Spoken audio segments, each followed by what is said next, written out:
देश हर क्षेत्र में ऐतिहासिक उपलब्धियां अर्जित कर रहा है। प्रधानमंत्री नरेंद्र मोदी के नेतृत्व में शुरू की गई लोक कल्याणकारी योजनाओं से लोगों का जीवन भी बदला है। उनके दूरदर्शी दृष्टिकोण और मजबूत नेतृत्व का लोहा पूरी दुनिया मान रही है। भाजपा महानगर के द्वारा भंवरताल कल्चर स्ट्रीट ऑडिटोरियम में आयोजित संगोष्ठी में यह विचार ग्रामीण विकास मंत्री प्रहलाद पटेल ने व्यक्त किए। दरअसल डॉक्टर आर बालासुब्रमण्यम की लिखित पुस्तक power with the leadership legacy of Narendra Modi पर आधारित संगोष्ठी में अन्य वक्ताओं ने अपने विचार रखे। श्री पटेल ने कहा कि डॉक्टर आर बालासुब्रमण्यम की यह पुस्तक प्रधानमंत्री के अद्वितीय नेतृत्व एवं प्रेरणादायी विचारों का परिचायक है। सांसद आशीष दुबे ने कहा कि प्रधानमंत्री मोदी आजादी के बाद ऐसे पहले नेता है जो 3 बार पहले मुख्यमंत्री और फिर लगातार 3 बार प्रधानमंत्री चुने गए हैं। भाजपा महानगर अध्यक्ष प्रभात साहू ने भी उनके व्यक्तित्व कृतित्व पर प्रकाश डाला।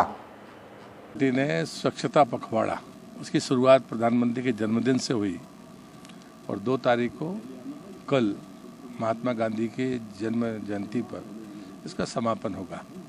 उसकी पूर्व संध्या पर एक सुब्रमण्यम जी ने एक पुस्तक लिखी है, उस पर एक व्याख्यान पूरे देश में है, उसमें आज जबलपुर में भी है और उसमें power with Narendra Modi leadership.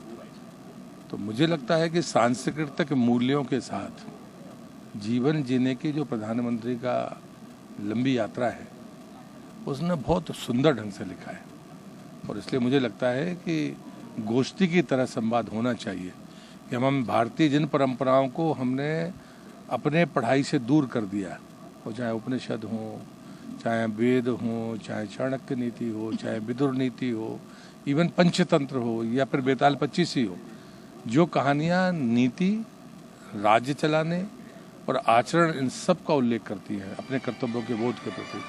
लेकिन वही बात है, कोई एक लाइन लिख देता है। तो मैं सुब्रमण्यम जी को धन्यवाद दूंगा कि उन्होंने भारतीय परंपराओं की मनीषियों के वाक्य की शुरुआत करके नरेंद्र मोदी जी के आचरण को जिस प्रकार से व्यक्त किया है वो वास्तव में बेहद सुंदर है। मध्य प्रदेश की हर पल की ताजा खबरों व हमसे जुड़े रहने के लिए हमारे YouTube चैनल को लाइक व शेयर और सब्सक्राइब करें ताकि हम आपको हर खबर आप तक पहुंचा सकें। जुड़े रहने के लिए धन्यवाद।